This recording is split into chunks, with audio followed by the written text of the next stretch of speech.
Hello folks, my name is Lilia, and in this video we're going to target specifically the British lilt in your voice. If you're wondering where I come from, let me tell you, I'm from Ukraine. I was born and raised in a Ukrainian family, so I have not lived in an Anglophone country, nor were I born in an Anglophone country. It's just that I paid deliberate attention and had a very strong intention of developing a British accent, and so it happened. I think it's up to you to judge whether you think that my accent sounds British or not, but I'm just going to share with you, for those of you who are interested, a couple of tips of how I broke down my personal training into pieces so that I could develop this accent very subconsciously. I'm going to share with you psychological techniques and also cognitive techniques, the practical techniques of repositioning your vocal organs in your speech, because I think, as Adrian Underhill has put it, accent is very mechanical. It's something anatomical. It's something that happens on a body's level. So that means that practically everyone can do it. If you have lips, if you have the tongue, and if you have the jaw that can move. The first thing that you want to do is get present with your voice. The reason I'm emphasizing this is because I think that so many of us are not actually present with the reality of what we sound like. So we have an idea of what we sound like, and we think that that is how we actually sound like, right? But that is very different. Quite frequently, I need to be honest with you. So when you create a recording of your voice, preferably speaking English, you actually discover that what you actually sound like to a third person, right, from a third person's perspective, is quite different to what you think you might sound like in your head. We'll get down to that inner voice in a second, because that's an important factor in us learning a foreign accent, I think. But let's just stay with that. You need to get a clear idea of what you sound like in reality, not what you sound like in your imagination. Okay, so that's the first thing that you're going to do. The second thing you're going to do is you're going to listen to a chosen example of a British accent of your liking, and you're going to play those recordings, your recording and the British accent recording, in a row, just back to back, one after the other rather, and you're going to listen to how your accent that you currently speak is different from the accent that you want to get. I think one of the big reasons why we fail to emulate an accent of our liking is that very often we're quite disconnected with our listening ability. We don't hear the differences, so that when we speak, we think that we reproduce the differences, but we don't actually do so.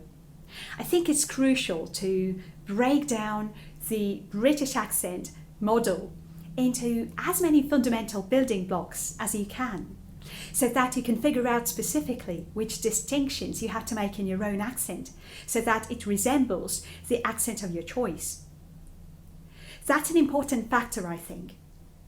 Now, depending on the linguistic background you come from, for instance, if your mother tongue is Portuguese or Ukrainian or Russian, as in my case, or Greek, whatever, there is high probability that your mother tongue has a specific phonemic structure. It has a specific phonemic system that, since growing up, since the moment you were born, you adjusted your vocal system to imitate. When you speak your first language, you don't think about it, do you? You speak it, right? That's what you do. So when you speak your first language, your vocal apparatus, meaning your mouth and everything located in your vocal system, right? Your body is an instrument, is already accustomed to reproducing the sound of your mother tongue, so you don't even have to think twice about those little minor distinctions.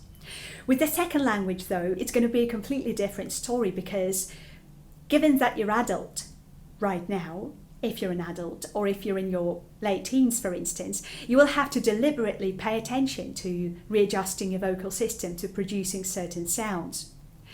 I would recommend that you research specifically for your mother tongue which sounds might be an obstacle for you, that you would want to pay close focus, close attention to if you wanted to practice a British accent specifically to make that transition, which should preferably be smooth from your first language to that British accent.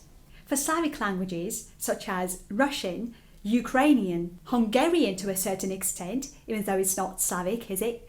There are certain features that I think those languages have in common as far as the phonetic system is concerned. For instance, most of my Slavic origin clients who want to reduce their Slavic accent struggle with the long E versus short I, okay? And then there's also the R sound, as in car, card, all right? Or let's say or, okay? Or torn, okay? Because it feels like that American accents tend to be a little bit easier for Slavic learners to adopt. Most people who are learning their accent are drawn to sticking in that R sound into their speech. I'm no expert in American accents, by the way, so don't judge me harshly. But if I was saying the word card, right, that's how I would say it. And if you're an American, you're probably laughing at me, aren't you? For British accent, though, this is something to pay attention to. Then, if your linguistic environment that you have come from is, let's say, Portuguese or Spanish or Italian, you might be struggling with the sounds such as the and th, okay? So, for instance, a person might be saying something like 1,000 instead of 1,000, all right? So, if those are the languages that you have been speaking since you were born, that's something to pay close attention to. Word stress and sentence stress should also be addressed, especially the word stress, because I think that word stress not only contributes to the nativity, let's put it like this, the kind of the originality of your accent model, but also it has to do with your comprehensibility, how well people can understand you if you stress your words in a wrong place. So that's something to pay attention to if you want to master your accent. There's a very interesting thing that I want to address here if we're talking about the inner voice. Notice this. When you're born and you start acquiring a language, there comes this little representation, this little emulation of your voice as it sounds, right? Because we're very auditory and visual creatures, and we tend to rely on our senses a lot when it comes to perceiving reality. So we create a little emulation of our voice, of what it sounds like, and we put it just somewhere behind our eyes, between our ears, in our head. And that's also where we think we are located, which might not be necessarily the case. I really want to draw your attention to this. Whatever you say it in your inner voice. You may speak your first language in your inner voice, and you may also speak the English language in your inner voice. This is especially noticeable when you're reading something. Imagine you're reading a book, and when you're reading it, you're actually pronouncing the words that you encounter on our page. So if you want to learn an accent, if you want to internalize it, if you want to make it real, if you want to make it second nature, what you want to do is make sure that you train your inner voice to speak in the accent that you want to acquire, the British accent in our case. I've been listening to a wonderful podcast by Stephen Fry recently, where Stephen shared that when people learn an accent in their adult stage in their lives, it works like acting. So apparently, when we're training ourselves to do an accent in our adulthood, it doesn't come across as something natural. So we will still be applying that as a skill in certain areas of our life, like an actor who would get on stage planning to do a play or something. So that is like an act. So when we speak English with a foreign accent that we acquire in our adulthood, every time we adopt that accent, every time we choose to wear that accent, that is almost like we're doing an act. In my personal experience, I find that I can speak English in two ways. The natural way of speaking English for me would have to be this, right, with an accent that I'm speaking with right now. However, if I were to talk to my husband, and if I were making a joke, for instance, I would speak a little bit like this, you see, with a very heavy Russian accent, because I think it is funny. That's what I would do, all right? I think that if you surround yourself with English, and if you allow yourself to sink in that English atmosphere, your accent will very naturally shift towards the English accent of your liking. So it's up to you whether you choose or not to surround yourself with English. And by the way, I have a video on this channel that is titled How to Create More English in Your Life, or something like that. I'll drop the link in a card, and also check the info box down below if you like. Another important thing having to do with accents is about understanding your body, and also understanding how you extract the sound, how you create the sound. As I have mentioned in a previous video on learning accents, your body is an instrument, all right? And depending on the first language you speak, you will lean towards a certain language position, vocal position in your body. If you choose to compare that position with the position from which a British accent appears, you'll be able to create a British accent with a greater degree of precision. For instance, if I were to analyse the Russian accent, right, a classical Russian accent, if I were to compare it with the British accent, I would be fast to notice that the Russian accent is very kind of vocal cordy, okay? So it comes from the chest. It's a very kind of upper part of the body area accent. Whereas if I were comparing it against the British accent, I would say that the British accent tends to be deeper. So it comes like from the center of your body. It comes from the abdomen, from the lower part of your lungs, right? It's a deeper kind of accent. Some of you guys on this channel have noted that when I speak Russian, my accent and my voice changes, right? And well spotted. It has to do with the change of this vocal position. I hope I'm addressing this question for you, right? That's something you want to do. Explore your vocal position. Explore if you can breathe with your diaphragm. I find that breathing with your diaphragm is a good thing to do because, after all, it gives this kind of very raspy, this very deep and pleasant to listen to feel to your voice, okay? Let me just make a little experiment. Let's see if it works.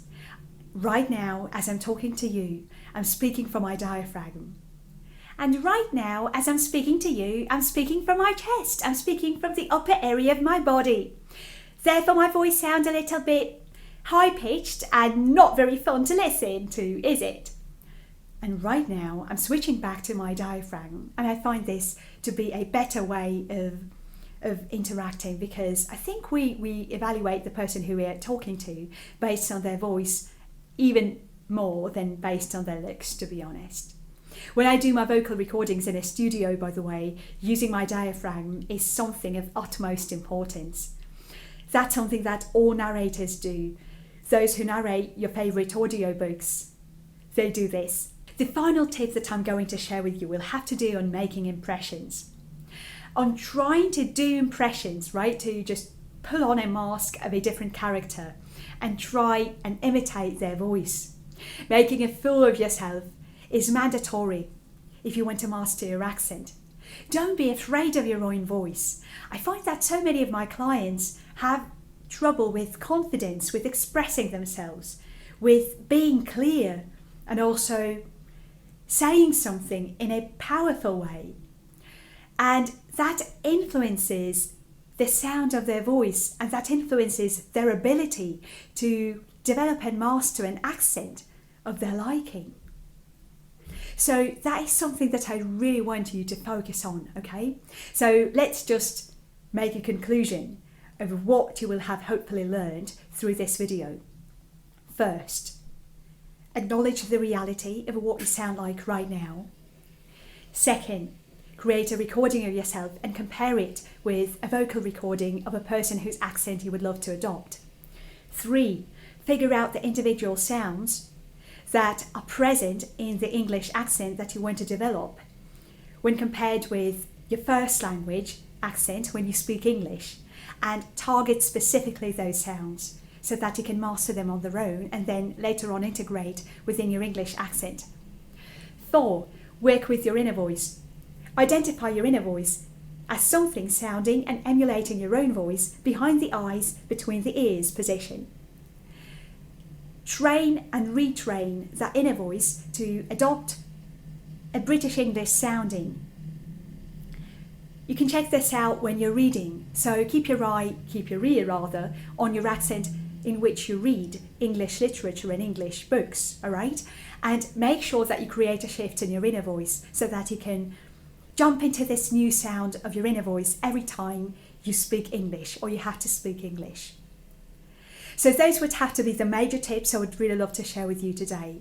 If you're interested in private coaching, you can find my details just in the description box down below. And don't forget to subscribe to my channel and like this video, but only in case if you like it and if you have found it useful. You can also share this video with a friend and help me develop my channel, but only if you find it useful, okay? So that was Lilia, and I'm saying bye-bye for now. Thank you so much for your wonderful presence and for listening just up until this point. I really, really appreciate you being here. See you soon.